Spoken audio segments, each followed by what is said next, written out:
Hi, ഇന്നത്തെ ക്ലാസ്സിൽ നമ്മുടെ മോക്ക് ടെസ്റ്റിൻ്റെ ടോപ്പിക്ക് ഭരണഘടനാ നിർമ്മാണ സമിതിയാണ്. കോൺസ്റ്റിറ്റ്യൂഷനിലെ വളരെ പ്രധാനപ്പെട്ട ഒരു ഭാഗമാണിത്. ഇതിൽ നിന്ന് PSC പല തവണകളായിട്ട് ക്വസ്റ്റ്യൻസ് ചോദിച്ചിട്ടുമുണ്ട്. അപ്പോൾ ഇതുപോലെയുള്ള ടോപ്പിക് വൈസ് മോക്ക് ടെസ്റ്റുകൾ ചെയ്യുന്നത് നിങ്ങളുടെ പഠനത്തെ വളരെയധികം ബൂസ്റ്റ് ചെയ്യുന്ന ഒരു കാര്യമാണ്. ഇപ്പോൾ ഒരു ടോപ്പിക്ക് പഠിച്ചിട്ട് അത് റിവിഷൻ ചെയ്യുന്നതിന് പകരം ഇത്തരത്തിലുള്ള മോക്ക് ടെസ്റ്റുകൾ ചെയ്ത് നോക്കുവാണെങ്കിൽ അത് കുറച്ചും കൂടെ നമ്മളെ ഹെൽപ്പ് ചെയ്യും. ഓക്കെ, അപ്പോൾ നമ്മുടെ PSC ക്ലൈംബർ എന്ന ടെലിഗ്രാം ചാനലിൽ ഇത്തരത്തിൽ ഓരോ ടോപ്പിക്കിനെ ബേസ് ചെയ്തിട്ടുള്ള ക്വസ്റ്റ്യൻസ് ഞാൻ പോളായിട്ട് ചെയ്യാറുണ്ട്. അപ്പോൾ അത് നിങ്ങൾ ഒന്ന് അറ്റൻഡ് ചെയ്ത് നോക്കുക. അതിനുശേഷം ഇതുപോലെ റിവിഷൻ ചെയ്യുന്ന സമയത്താണ് ഇത്തരത്തിലുള്ള ക്ലാസ്സുകൾ നിങ്ങൾ പ്രയോജനപ്പെടുത്തേണ്ടത്. ആ പോൾ നിങ്ങൾ ചെയ്ത് നോക്കുക. അപ്പോൾ തെറ്റിപ്പോകുന്നതും ശരിയാവുന്നതും ഒക്കെ മനസ്സിലാവും.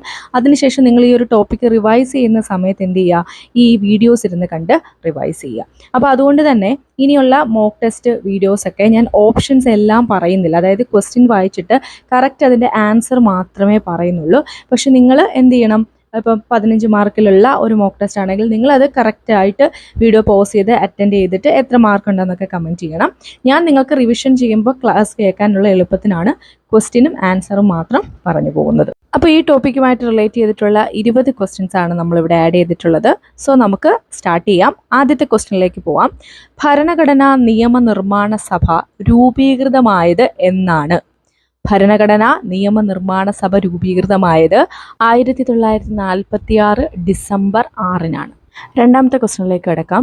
ഭരണഘടനാ നിയമനിർമ്മാണ സമിതിയുടെ ആദ്യ സമ്മേളനത്തിൻ്റെ താൽക്കാലിക അധ്യക്ഷൻ ആര് എന്നാണ് ചോദ്യം. കറക്റ്റ് ആൻസർ വരുന്നത് ഓപ്ഷൻ ഡി ആണ്, സച്ചിദാനന്ദ സിൻഹയാണ്. അപ്പോൾ നമ്മൾ പറഞ്ഞു ഭരണഘടനാ നിയമനിർമ്മാണ സമിതി രൂപീകൃതമായത് 1946 ഡിസംബർ 6-നാന്ന് പറഞ്ഞു. അവിടെ മറ്റൊരു കാര്യം കൂടി ഓർത്തേക്കുക. ഭരണഘടനാ നിയമനിർമ്മാണ സഭയുടെ ആദ്യ യോഗം ചേർന്നത് 1946 ഡിസംബർ 9-നാണ്. അപ്പോൾ ഇത് ആദ്യമായിട്ട് സമ്മേളിച്ച സമയത്ത് താൽക്കാലിക അധ്യക്ഷൻ ഡോക്ടർ സച്ചിദാനന്ദ സിൻഹയായിരുന്നു. അതായിരുന്നു നമ്മളോട് ക്വസ്റ്റ്യൻ ചോദിച്ചത്. അതേപോലെ മറ്റൊരു കാര്യം കൂടെ ഓർത്തേക്കുക. ഈ ഒരു കോൺസ്റ്റിറ്റ്യൂവൻ്റ് അസംബ്ലിയുടെ സ്ഥിരം അധ്യക്ഷൻ ആരാണെന്ന് ചോദിച്ചാൽ അത് ഡോക്ടർ രാജേന്ദ്ര പ്രസാദാണ്. അതേപോലെ ഭരണഘടനാ നിയമനിർമ്മാണ സഭയെ ആദ്യമായി അഭിസംബോധന ചെയ്തത് JB കൃപലാനിയാണ്. അപ്പോൾ ഈ 3 പേരുകളും ഓർത്തു വെക്കുക. ഡോക്ടർ സച്ചിദാനന്ദ സിൻഹയാണ് ആദ്യ സമ്മേളനത്തിൻ്റെ താൽക്കാലിക അധ്യക്ഷൻ. നമ്മുടെ കോൺസ്റ്റിറ്റ്യൂവൻ്റ് അസംബ്ലിയുടെ സ്ഥിരം അധ്യക്ഷൻ ഡോക്ടർ രാജേന്ദ്ര പ്രസാദാണ്. ഭരണഘടനാ നിയമനിർമ്മാണ സഭയെ ആദ്യമായി അഭിസംബോധന ചെയ്തത് JB കൃപലാനി. അടുത്ത ക്വസ്റ്റ്യൻ നോക്കാം. ഭരണഘടനാ നിയമനിർമ്മാണ സമിതിയിൽ ഇന്ത്യ വിഭജനത്തിന് മുമ്പ് ആകെ ഉണ്ടായിരുന്ന അംഗങ്ങൾ എത്രയാണെന്നാണ്. കറക്റ്റ് ആൻസർ വരുന്നത് ഓപ്ഷൻ സി ആണ്. 389 പേരാണ് ഇന്ത്യ വിഭജനത്തിന് മുമ്പ് ഉണ്ടായിരുന്നത്. അടുത്ത ക്വസ്റ്റ്യൻ നോക്കാം. ഇന്ത്യ വിഭജനത്തിന് ശേഷം ഭരണഘടനാ നിർമ്മാണ സമിതിയിലെ അംഗങ്ങളുടെ എണ്ണം എത്രയാണെന്നാണ്.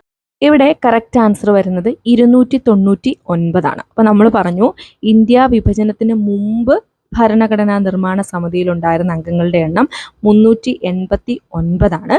ഇന്ത്യ വിഭജനത്തിന് ശേഷം അത് 299 കുറഞ്ഞു. അപ്പോൾ ഈ ഒരു ഭരണഘടനാ നിർമ്മാണ സമിതിയിലെ അംഗങ്ങളുടെ എണ്ണം നിങ്ങളൊന്ന് കറക്റ്റായിട്ട് പഠിച്ചു വെച്ചോ. പലതവണ അത് ചോദിച്ചിട്ടുണ്ട്. അപ്പോൾ നമ്മൾ പറഞ്ഞു ഇന്ത്യ വിഭജനത്തിന് മുമ്പ് ടോട്ടൽ ഉണ്ടായിരുന്നത് 389 അംഗങ്ങളായിരുന്നു. അതിൽ ബ്രിട്ടീഷ് ഇന്ത്യൻ പ്രവിശ്യകളിൽ നിന്നും 296 പേരുണ്ടായിരുന്നു.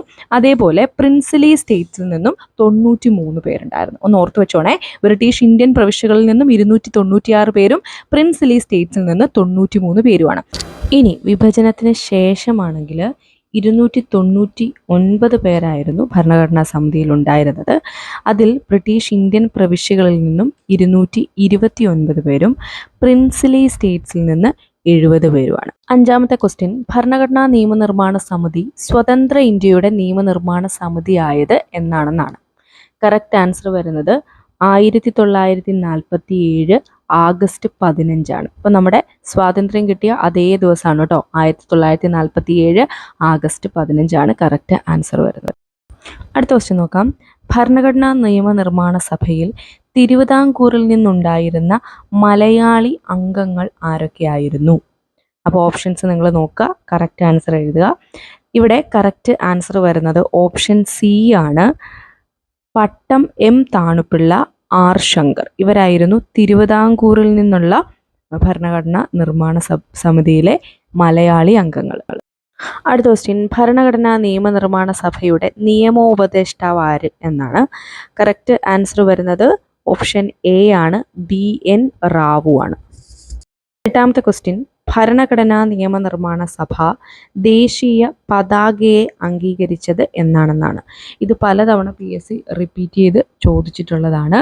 ദേശീയ പതാകയെ ഭരണഘടനാ നിയമനിർമ്മാണ സഭ അംഗീകരിച്ചത് 1947 ജൂലൈ 22 അതായത് ഓപ്ഷൻ ബി ആണ് കറക്റ്റ് ആയിട്ടുള്ള ആൻസർ. പലപ്പോഴും PSCയുടെ ഓപ്ഷൻസ് തരുന്ന സമയത്ത് ജൂലൈ 22 എന്നുള്ളത് എല്ലായിടത്തും തന്നെ കോമൺ ആയിട്ട് കാണും. ഈ ഇയർ ആണ് മാറ്റി തരുന്നത്. 1947, 49, 50 ഒക്കെ തരും. അതെല്ലാം ഈ ഒരു ഭരണഘടനാ നിർമ്മാണ സമിതിയുമായിട്ട് ബന്ധപ്പെട്ടുള്ള ഇയേഴ്സ് ആയതുകൊണ്ട് നമുക്ക് എപ്പോഴും ഡൗട്ട് തോന്നും. അപ്പോൾ ഓർത്തു വെച്ചോണം, 1947 ജൂലൈ 22 ദേശീയ പതാകയെ അംഗീകരിച്ചത്. അടുത്തത്, ഭരണഘടനാ നിർമ്മാണ സഭ ദേശീയ മുദ്രയെ അംഗീകരിച്ചത് കറക്റ്റ് ആൻസർ വരുന്നത് 1950 ജനുവരി 26 so correct answer option C ആണ്, 1950 ജനുവരി 26. അടുത്തതും PSCയുടെ ഒരു മുൻവർഷ ക്വസ്റ്റ്യൻ ആണ്. ഭരണഘടനാ നിർമ്മാണ സഭ ദേശീയ ഗാനത്തെ അംഗീകരിച്ചത് അത് 1950 ജനുവരി 24 അതായത് ഓപ്ഷൻ ഡി ആണ് കറക്റ്റ് ആൻസർ. ഇനി ഭരണഘടനാ നിർമ്മാണ സഭ ദേശീയ ഗീതത്തെ അംഗീകരിച്ചത് എന്നാണെന്ന് ചോദിച്ചാലും ഈ സെയിം ഡേറ്റ് തന്നെയാണ്, ഇയറും സെയിം തന്നെയാണ്, 1950 ജനുവരി 24. അപ്പോൾ 1950 ജനുവരി 24 ഭരണഘടനാ നിർമ്മാണ സഭ ദേശീയ ഗാനത്തെയും അംഗീകരിച്ചു, അതേപോലെ തന്നെ ദേശീയ ഗീതത്തെയും അംഗീകരിച്ചു. 1950 ജനുവരി 26 ദേശീയ മുദ്രയെ അംഗീകരിച്ചത്. 1947 ജൂലൈ 22 ദേശീയ പതാകയെ അംഗീകരിച്ചത്. അപ്പോൾ ഈ ഇയേഴ്സ് ഒക്കെ ഇമ്പോർട്ടൻ്റ് ആണ്. അതേപോലെ തന്നെ ദേശീയ കലണ്ടറിനെ അംഗീകരിച്ച വർഷവും ചോദിക്കാറുണ്ട്. അത് 1957 മാർച്ച് 22. അടുത്ത ക്വസ്റ്റ്യൻ, 22 കമ്മിറ്റികൾ അടങ്ങിയ ഭരണഘടനാ നിർമ്മാണ സഭയിലെ പ്രധാന കമ്മിറ്റിയായ ഡ്രാഫ്റ്റിംഗ് കമ്മിറ്റിയെ നിയമിച്ചത്. ആൻസർ വരുന്നത് 1947 August 29 correct answer option A ആണ്. ഈ ഡ്രാഫ്റ്റിംഗ് കമ്മിറ്റിയുടെ ചെയർമാൻ ആര് എന്ന് ചോദിച്ചാൽ ഡോക്ടർ BR അംബേദ്കർ ആണെന്ന് ഓർക്കുക. അതേപോലെ തന്നെ ഈ കമ്മിറ്റിയിലുള്ള ആകെ അംഗങ്ങളുടെ എണ്ണം 7 ആണെന്നും ഓർത്തു വെക്കുക. അപ്പോൾ അതൊരു ക്വസ്റ്റ്യൻ ആയിട്ട് ചോദിച്ചിട്ടുണ്ട്. ഇതൊരു പ്രീവിയസ് ഇയർ ക്വസ്റ്റ്യൻ കൂടിയാണ്. ഡ്രാഫ്റ്റിംഗ് കമ്മിറ്റിയുടെ ചെയർമാൻ ആരാണ്? Correct answer doctor BR Ambedkar ആണ്. അടുത്ത ക്വസ്റ്റ്യൻ, ഇന്ത്യൻ ഭരണഘടനാ ശില്പി എന്നറിയപ്പെടുന്നത് ആരാണ്? കറക്റ്റ് ആൻസർ ഓപ്ഷൻ എ ആണ്, ഡോക്ടർ BR അംബേദ്കർ ആണ്. ഇന്ത്യൻ ഭരണഘടനാ ശില്പി എന്നറിയപ്പെടുന്നത് അദ്ദേഹമാണ്. അതേപോലെ തന്നെ ഇന്ത്യൻ ഭരണഘടനയുടെ പിതാവ് എന്നറിയപ്പെടുന്നതും അംബേദ്കർ ആണ്. ആധുനിക മനു എന്നറിയപ്പെടുന്നതും അദ്ദേഹമാണ്. അപ്പോൾ നമ്മൾ പറഞ്ഞത് ഇന്ത്യൻ ഭരണഘടനയുടെ ശില്പി എന്നറിയപ്പെടുന്നു, ഇന്ത്യൻ ഭരണഘടനയുടെ പിതാവ് എന്നറിയപ്പെടുന്നു, ആധുനിക മനു എന്നറിയപ്പെടുന്നു. അവിടെ മറ്റൊരു കാര്യം കൂടി ഓർത്തു വെച്ചേക്കുക, ഇദ്ദേഹം അന്ത്യവിശ്രമം കൊള്ളുന്ന സ്ഥലമാണ് ചൈത്യഭൂമി. അതും കൂടെ ഒന്ന് ഓർത്തു വെച്ചേക്കുക. അടുത്തത് ഒരു സ്റ്റേറ്റ്മെൻറ്റ് രീതിയിലുള്ള ക്വസ്റ്റ്യൻ ആണ്, നോക്കാം. താഴെ പറയുന്ന പ്രസ്താവനകളിൽ നിന്നും ഡോക്ടർ BR അംബേദ്കറിനെ സംബന്ധിച്ചുള്ള ശരിയായ പ്രസ്താവനകൾ തിരഞ്ഞെടുക്കുക. നോക്കിക്കേ, ആധുനിക മനു എന്നറിയപ്പെടുന്നു, ഇന്ത്യൻ ഭരണഘടനയുടെ പിതാവ് എന്നറിയപ്പെടുന്നു, സ്വരാജ് പാർട്ടിയുടെ സ്ഥാപക നേതാക്കളിൽ ഒരാൾ. ഏതൊക്കെയാണ് കറക്റ്റ് സ്റ്റേറ്റ്മെൻറ്റ്?